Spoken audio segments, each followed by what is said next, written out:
everyone, and welcome back to the FAI Wire. My name is Gabe Caligiuri, and happy Veterans Day here in the United States to all American veterans who are celebrating today. Happy Armistice Day / Remembrance Day / Poppy Day to all of you celebrating veterans around the world today. We thank you for your service and are glad to have you as part of the FAI and Maranatha global family. Of course, our top story today, the ongoing war between Israel and Hamas in the Gaza Strip. Israeli defense forces continue to make steady progress inside the Strip this weekend, where an IDF spokesman announced today that Hamas has lost control of the northern half of the enclave. This is evidenced by the fact that there is vastly reduced rocket fire from the northern half of the Gaza Strip into Israel. After surrounding Gaza City, Israeli forces have slowly closed in to within a few hundred meters of Hamas's operational headquarters underneath Al-Shifa Hospital. The IDF is coordinating with hospital staff to evacuate civilians from the hospital today. Hamas had located almost 50,000 civilians in the hospital and surrounding structures before the Gaza invasion, positioned as human shields. Now there's only about 2,000 civilians remaining. An IDF commander announced today that Israeli troops will actually assist in the evacuation of babies from the hospital tomorrow, before the eventual assault of the operational headquarters of Hamas underneath the hospital. Palestinian civilians in northern Gaza are allowed to escape to the south via a corridor that is open daily for several hours and guarded by the IDF due to repeated instances of Hamas gunmen opening fire on fleeing civilians. The IDF even assassinated a top Hamas commander, Ahmed Siam, in an airstrike today whose job it was to keep Palestinians cloistered in Gaza City for the purpose of using them as human shields. Meanwhile, the IDF has called in over 5,000 airstrikes inside Gaza from fighter jets and attack helicopters since the ground offensive began 2 weeks ago, which combined with Israeli tanks has provided the firepower to make steady progress in Gaza, where 240 Israeli hostages are still being held by Hamas and Islamic Jihad, including about 30 children under the age of 16 and 20 Israeli civilians over the age of 60. Israeli Prime Minister Bibi Netanyahu has ruled out any foreign peacekeeping force in Gaza after the war or an immediate return of the Strip to the Palestinian Authority, stating that there will be an occupation by the Israeli Defense Forces until Gaza has been completely demilitarized.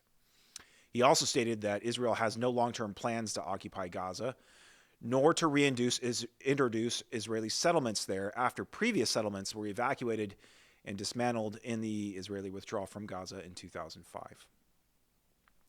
In the north, a limited conflict continues between Israeli forces, Palestinian groups in Lebanon, and Lebanese Hezbollah, who have fired rockets or launched drones across the border into Israeli territory almost every day since the beginning of the conflict. Some of those missiles and drones have impacted Israeli military bases and border communities such as Metula and Kiryat Shmona, causing casualties. Over 60 Israeli communities have been evacuated in the northern Galilee so far. Israel has responded with near-daily airstrikes and artillery fire against Hezbollah positions in southern Lebanon, killing almost 70 Hezbollah fighters so far.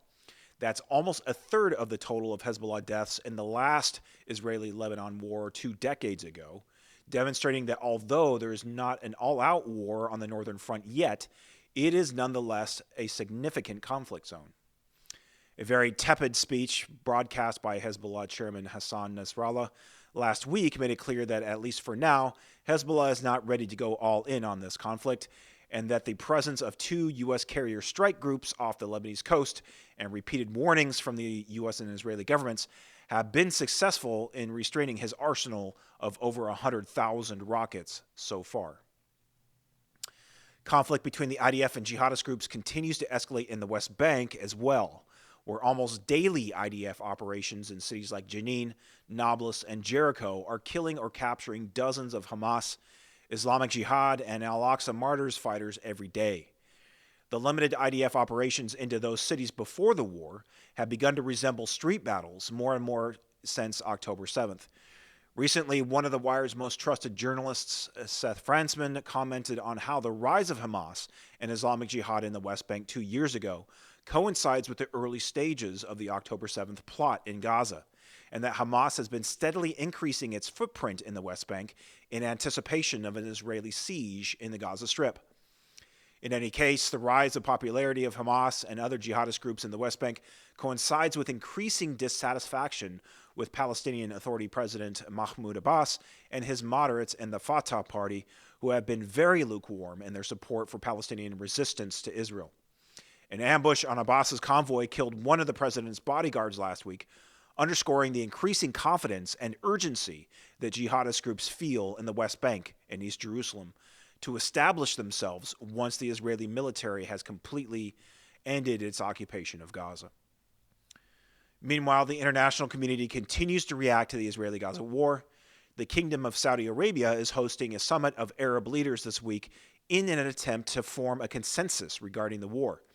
The summit includes Syrian dictator Bashar al-Assad, whose regime is ironically responsible for killing at least 5,000 Palestinians in Syria over the last decade of the Syrian civil war. It's estimated that the Assad regime and their Iranian and Russian allies have killed over 500,000 Arabs since the Syrian revolution began in 2011, a conflict which has not provoked worldwide protests or condemnations of the Syrian government that we've seen directed at the Jewish state in the last month. The summit highlights Saudi Arabia's growing role in the region as an aspiring peacemaker and a consensus builder. The Saudi foreign minister has even publicly announced that Israeli-Saudi peace talks will eventually resume at the end of the current conflict. The shadow war between Iran and the United States also continues in Iraq and northeast Syria, where Iranian proxy militias are now responsible for over 40 rocket and drone attacks on U.S. bases in those nations. More than 50 U.S. military personnel have been lightly or moderately wounded so far, mostly as a result of traumatic brain injuries caused by nearby concussive blasts. The Pentagon reports that all of the injured have returned to duty. So far, the U.S. Air Force has only been ordered to retaliate twice, including an airstrike against a weapons depot in Deir ez-Zor, eastern Syria last week, which killed several Syrian troops and pro-Iranian militia members. The strike was immediately followed by several more attacks on U.S. military installations within 24 hours, indicating that the U.S. has not achieved deterrence against Iran in either Iraq or Syria. Outside the Mideast region, massive anti-Israel marches continue in cities across the world, including London, New York, Melbourne, Australia, and even Tokyo, where thousands took to the street in unprecedented street protests in that nation. The marches have increasingly escalated into violence, as angry chants against Israel and even Jews at large have resulted in several incidents over the past week, including the destruction of property at Grand Central Station in New York, altercations with anti-Israel protesters who intentionally marched through a large Jewish community in Melbourne, the physical assault of a pro-Israel counter-demonstrator in London, and even the bludgeoning death of an elderly Jewish man in Florida.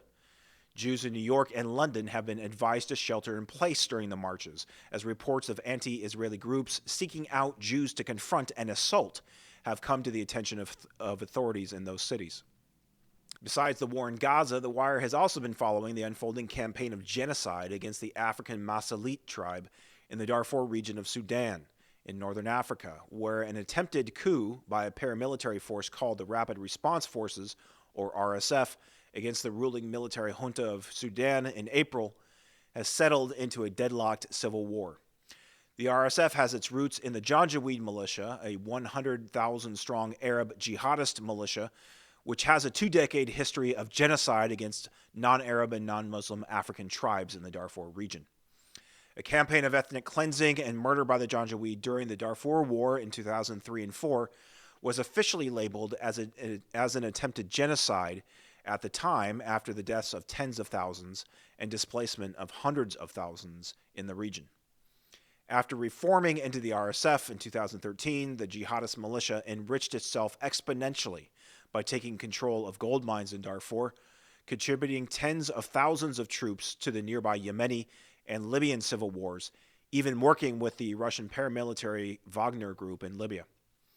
During the Sudanese uprising in 2018 and 19 that ousted Sudanese dictator Omar al-Bashir, a wanted war criminal for the war in Darfur, the RSF repressed the mostly peaceful street protests by murdering over 100, injuring 500, and by raping and pillaging in the communities of protesters in Sudan's capital of Khartoum, a campaign which came to be known as the Khartoum Massacre. Taking advantage of growing public dissatisfaction with the military junta that replaced al-Bashir and its delayed transition to democratic elections, the RSF attempted a coup against the government in April of this year, which was partially successful in capturing key targets, including a military base in Darfur, but which has been unsuccessful in overthrowing the government, and which has instead deadlocked the nation in yet another civil war. The rebels have taken advantage of the government's lack of presence in the Darfur region to restart its campaign of genocide yet again, killing over 800 Masalit tribespeople in just the last 2 weeks, with no end in sight. So far, tragically, no marches in the streets across the world for the Masalit people. But The Wire is watching and would ask all of you in the Maranatha Global family to pray for the people of Israel and in the Palestinian territories who are caught in the crossfire. Pray for the Masalit and the harassed and helpless people of Sudan, which is a participant, by the way, in the Abraham Accords with Israel. And as always, please continue to pray for disaster, chaos, and tragedy to open doors for the good news of the love of Jesus among both Isaac and Ishmael. We love you all, and as always, Maranatha.